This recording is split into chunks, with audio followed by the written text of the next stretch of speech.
So from the web and from a desktop or a laptop, there are a couple different ways that you could access Socrative. So you could type in socrative.com and navigate to the site in that manner. Or you could also install the Chrome web app, which would provide you with just a quick shortcut button to access Socrative. So if you look at the Chrome web app or the iOS app or the Android app, you'll notice that there is a Socrative teacher version, and then there is also a Socrative student version.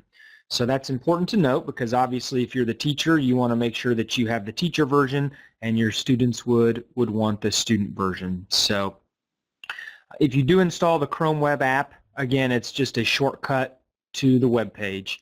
So when I click the app, it takes me to this page here. If I have an account, I can log in. If I don't have an account, I can easily create one for free. I would highly recommend using the sign in with Google option. It makes things very easy and seamless in terms of creating accounts on different sites. So I'm going to click sign in with Google.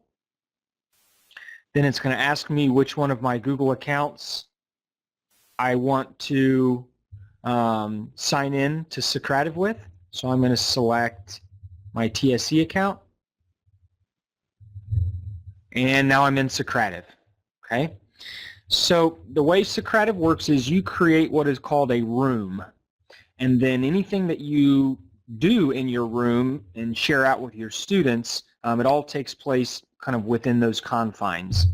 So you'll notice here at the very top of the screen, I've already named my room. It's called Mr. Arm's Room.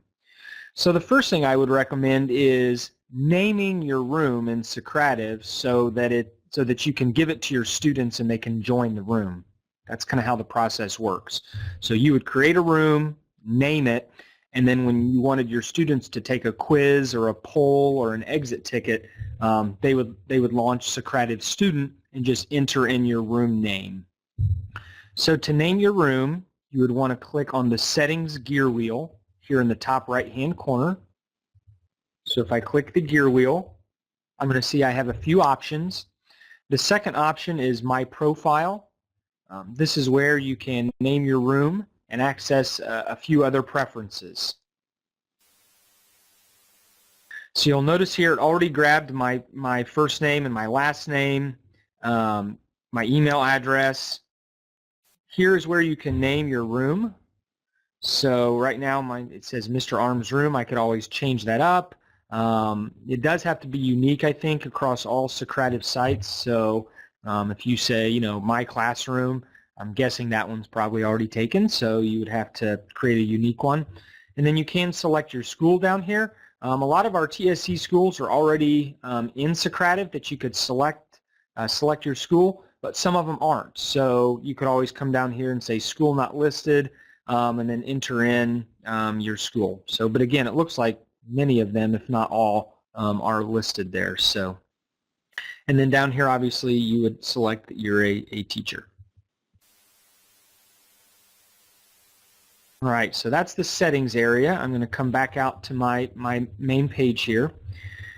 Also in the top right-hand corner, you'll see that there's a little crowd icon with a 0 beside it. That means no one is in my room right now. So if I was going to start an activity and I gave students my room name and they started joining my room, this number would obviously increase, and that's how I could tell how many people were participating in my activity. You notice that here in the settings area there's a nice clear room option. You could always do this if you were done with the activity and you wanted to redirect students' attention. You could just say clear room and it would boot them all out of your room. So in the top left-hand corner, there are a few other options that we'll look at. Dashboard is what you see right here. So this is kind of your home screen or your landing page where you have a few options. You can also go into the Manage Quizzes area. So again, there are a few ways to use Socrative. You can build quizzes ahead of time, and then when you're ready to use them with your students, you can either start a quiz or use this space race option. So if you wanted to build a quiz ahead of time, you would come into this Manage Quiz area, and then obviously you would create a quiz. Okay. If you had already created quizzes and you wanted to go back and look at them, review them, edit them, you would go into the My Quizzes area. So I'm going to click My Quizzes because I already have one.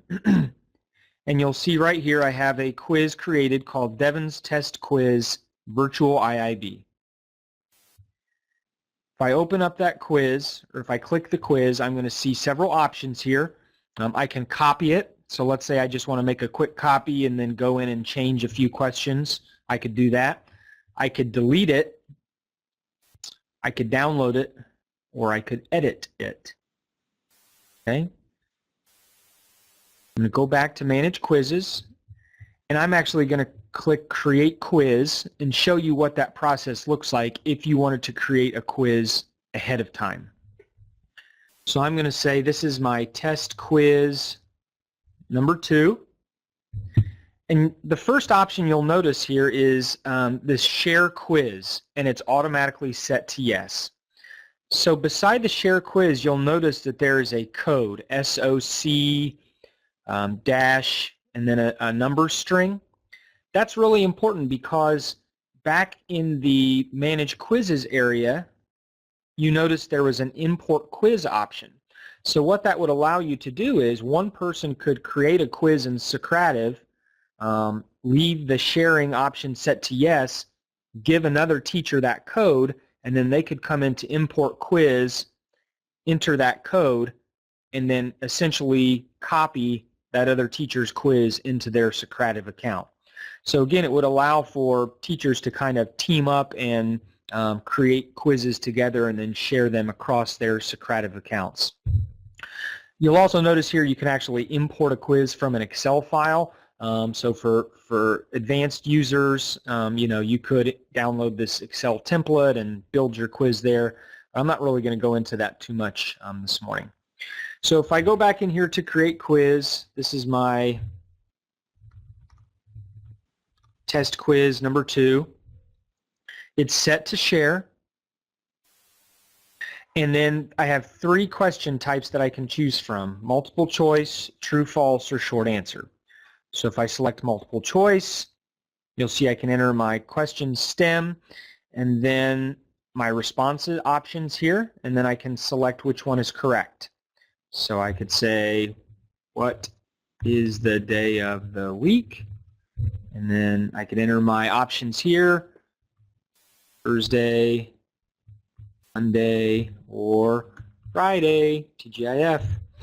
And then here to the right, I would obviously designate that Friday is the correct answer.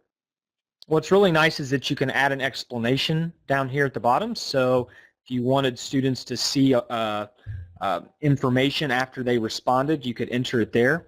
Also, you'll notice here that you can add an image to the question.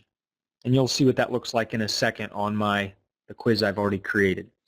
If you turn the formatting option on, it allows you to bold and italicize the text, underline, and also get some subscript options there. So I've got my first question. I'll click Save. You'll notice here on the right-hand side, I can move that up and down, or I can copy it. So if I knew that my second question was also going to be multiple choice, I might just click Copy and then come down here and change the question and the answer options. Okay? So the same sort of process would be true for true-false questions. So I would enter in the statement, select if it was going to be true or false. I could add an explanation, add a picture if I wanted, and then save that question.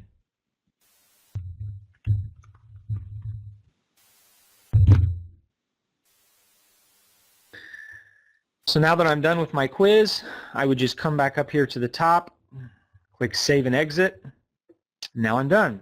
So if I go back into my Manage Quizzes area and go to My Quizzes, I now have 2 quizzes: my Test Quiz Virtual IIB and my Test Quiz 2, which I just created.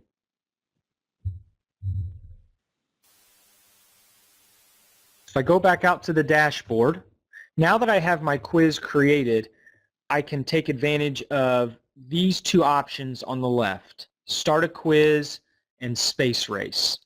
So we'll look at those first, Start a Quiz and Space Race. These two options, Quick Question and Exit Ticket, they don't require any pre-setup. So in other words, you wouldn't have to go in and spend the time to create a quiz or develop all your questions. You could launch Socrative and just pick one of these two options and do it quickly, okay? But we'll look at Start Quiz and Space Race first. So now I have my quiz, so I'm going to go to Start Quiz.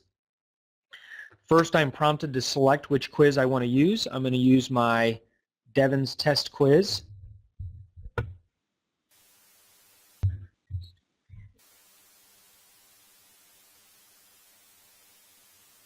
All right. So what type of quiz am I starting? So I have a few different options here, and at first they were a little confusing to me, but I guess they're somewhat straightforward. So you could do a student-paced immediate feedback. So what that means is students would they would get immediate right and wrong feedback and the explanations after they enter their response, and then they answer the questions in the order that they're given. They can't skip questions, and you can monitor their progress. So I could see using this option quite a bit. The student-paced student navigation, I don't know if I don't know a use case for this. There might be some, but this would allow students to edit the questions, skip questions, and kind of just move around the quiz however they want. So in the usage options that we've discussed so far, I'm not sure if that would be a good fit. And then the last option is teacher-paced. So with this option, teachers can control the flow of the questions. So this would be like whole group, you're doing a review activity, you've got your students either in groups or they're responding individually, and you want to control, one question at a time. So maybe you put the first question up, you let everyone respond, you look at the results, and then you take a few minutes to dig deeper and provide a thorough explanation. Then you could go to the next question. So if you were using a whole group for like a review activity, this would probably be the option you would want to choose, because it would give you, the teacher, control as to how fast students progress through the questions. So I'm going to leave it set to teacher-paced, and then I have some options down here. I'm going to hide. Actually, I'm not going to hide my students' names, because I've got Jenny Garriott and Sarah Margison with me today, and you'll notice that they've just joined my room as students, so they're going to be students today. And I am not going to disable student feedback, because I want you to see what that looks like. And I'm going to start my quiz. Okay, so I've started my quiz, and here on my screen you'll see what my question looks like. This is what the students are seeing too. So I can show you quickly what it looks like as a student, because I think it's useful to see. Jenny and Sarah are thinking really hard about my question right now. Oops, Mr. Arm's room. So you saw when I went to Socrative Student, it just popped up and asked me what room I want to join. So they don't actually have to create an account. They don't have to sign in. They don't have a username and password. They just enter a room number or a room name and join that room. So there's very little setup on the student side of things. So now you'll see I've joined the room, and the first thing it asks me to do is enter my name. So I've entered my name, and now I'm taking the quiz as a student. Okay? So again, this is what it would look like for a student, very quick and easy to get to. This is what it looks like for me as the teacher. Okay? So I can see here 2 out of my 3 students have answered so far. So if I go back to my student and I will enter a wrong answer purposely. So you'll notice when I entered the answer, because I had that student feedback option turned on, it gave me the correct answer and the explanation. So again, if you're doing this whole group as a review activity, you may want to turn that feedback option off because you as the teacher would probably provide the feedback. But if this was a quiz, maybe you turned it to student paced and you wanted them to do it at home as a review activity for tomorrow's test, you would again want to leave the explanation option on. So now you'll see that the student answered the first question and they cannot proceed to the next question because they're waiting on me, the teacher, right? Because we have it set to teacher paced. So if I come back over to my teacher screen, I can see that 3 out of 3 students answered. So if I click how do we do, I can see that 33% of my class answered Ohio State University and 67% of my class answered Bowling Green State University. Right? Again, there is my explanation down here at the bottom, which again the student will see if you have show explanation turned on. Okay, so I'm going to go to my next question. So now we've got a true-false question. Fall has officially started. So I've got 2 options. If I jump back to my student page, I can see that the question is ready for me now. Fall has officially started. I'm going to go ahead and put in another wrong answer because I know Jenny and Sarah are always right. So I'm going to hit false and submit answer. And I see I got it incorrect again. Fall equinox occurred this past week on Wednesday. So I'll click OK. Now I'm waiting for the next question. As the teacher, again, I can see 3 out of 3 students answered. How did we do? Once again, 67% of my class answered correctly, 33% answered incorrectly. Okay? Go to the last question on today's quiz. Made this one a tough one. What festival is held at the beginning of each October in the Lafayette area? So you'll notice here, this is a short answer question, so there are no options to choose from, and as the students type in their response, those responses pop up on the screen. So here you'll see I can hide the answer if I wanted to, or I could click hide answers and it would just hide all of them. So if this again was a whole group activity, I would probably click hide answers before students started responding, and now you'll see that their responses are still coming in, but they're hidden. So I might come over and say Oktoberfest. Hit answer. And again, I have the explanation option turned on, so it tells me the correct answer. Now if I go back as a teacher, I see all 3 of my students have responded. If I show answers, now I can see how they responded, and then I can even show names to see who responded with what. So it looks like Jenny and Sarah both answered correctly, Feast of the Hunter's Moon, and me, being new to the Lafayette area, answered Oktoberfest. So now we are finished with our quiz. So here in the top right-hand corner, click Finish, and you'll see that as soon as I'm done, I have a few options. I can go right to the dashboard, which would take me back to my home page. I can view a quick chart, or I can get reports. So if I view a quick chart, this is what it looks like. It just really gives me an overall summary of how the students did. So I can sort their names, I can sort by their score.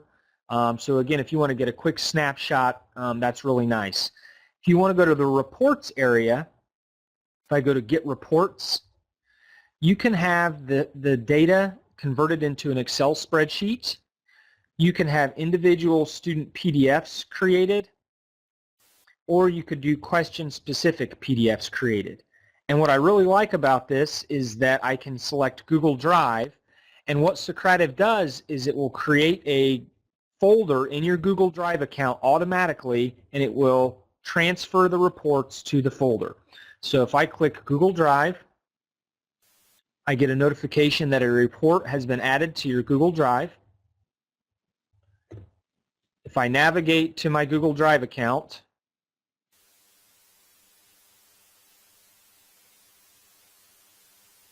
You'll see I have a folder automatically created called Socrative Reports. If I go into the Socrative Reports folder, I have a folder that has my PDFs and the Excel spreadsheet listed. So because I chose multiple options, it combined them into that zipped folder. So if I open the Excel spreadsheet, maybe, or I can open the PDFs. Doesn't look like it wants to unzip those, which is kind of a bummer. Zip extractor. Anyways, it's because I chose multiple files to export and it zipped them. So let me try this again. Reports. I'll just do the PDF in my Google Drive.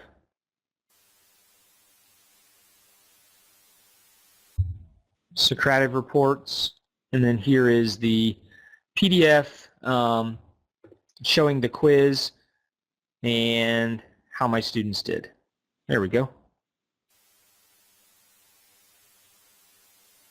And again, the Excel spreadsheet would allow you to manipulate the data if you wanted to copy and paste it and import it into PowerTeacher. You know, any of those things you could do if you chose the Excel export option. Okay. Now we have just a couple minutes left. I'm going to jump back to the dashboard. Space Race, again, you would need to have a quiz created beforehand, but basically this is more of a game-based sort of review activity. So I could pick my quiz, and then I could group my students in teams. So I could pick how many teams I wanted them to be in. So I could say I'm going to have 4 teams. I can choose to auto-assign them teams. So when they join my room, it'll automatically put them on a team with other students in the room. Or I can allow them to pick their team. So if I had students grouped already in groups of 3 or 4 or 5 in my classroom, I would probably use the student select team so that when they join the room, they can join up with their partners or their team that they're sitting with. Okay? And then I can do a rocket, a bear, a bicycle, a bee, not to be confused with Dr. Yonker, a unicorn, and a spaceship. So if I do a rocket and click start, this is what it looks like. So again, you would ask questions, and as they answer those questions, the students are seeing the quiz right now. The rockets would progress across the page in a race. So that's what the space race looks like. Finally, here on the dashboard, remember I mentioned these 2 options don't require any setup or planning ahead of time. If I just want to ask my kids a quick question, I can say quick question, true, false, and then I can just read the question aloud. Okay, so if the student is in the room, they know I'm asking a true, false question. The question isn't going to come up on the screen because I haven't created it beforehand. I'm just going to read it aloud or say it out loud to the students, and then they answer quickly. So that's nice, especially for a real quick check for understanding at the end of a lesson. You know, you don't have time to type in the quiz and the answer options. You just want to do a quick review of how the students did in the lesson. Exit ticket is kind of cool. It actually, I guess I better finish my quiz that I had open.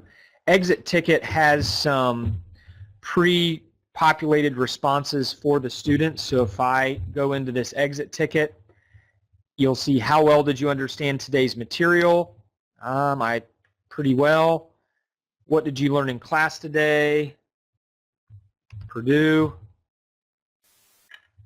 And please answer the teacher's question. So this would be like you would give them the final exit ticket question. Okay? Great teacher. So that's the exit ticket, just 3 quick questions. How do you feel you learned today's lesson? How did you learn? And then a teacher question. Okay, and you'll see here as the students submit the exit ticket, those responses come in real time. So again, I know we're ready to wrap up. Socrative is again a free, really useful tool to assess student learning in your classroom. So from quick check for understandings to formative assessment, it's a really nice tool to have in your toolbox. You can create quizzes ahead of time, share those out with other teachers, or just do very quick check for understanding or exit tick. So thank you, Battleground Middle and Wainwright, for joining us today, and we wish everyone a very happy weekend.